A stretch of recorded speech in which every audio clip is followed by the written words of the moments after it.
আমাদের রান্না পেঁয়াজ ভাজা হচ্ছে, মাংস ধুয়ে রেখে দেওয়া হয়েছে, আলু ভাজা ভেজে রেখে দেওয়া হয়েছে। মশলা ভেজে নেড়ে নিচ্ছি, মশলা নেড়ে নিচ্ছি,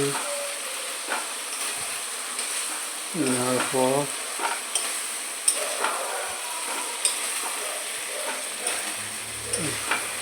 নেড়ে নিচ্ছি, নিয়ে তারপর মাংসটা দিয়ে দেবো।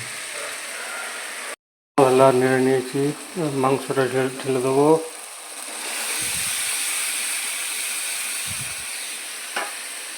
মাংসটা ঢেলে দেবো, ঢেলে দেওয়া হলো কড়াইয়ে। মশলাতে হলুদ গুঁড়ো, ধনে গুঁড়ো সব দিয়ে, মিট মশলা দিয়ে এবার নেড়ে দেবো, নিয়ে ঢাকা দিয়ে ভালো করে রান্না করব।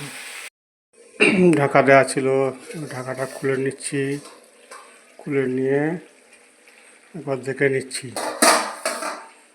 এরকম করে ঢাকা দিয়ে দিয়ে কষে কষে মাংসটাকে রান্না করে কমপ্লিট করব।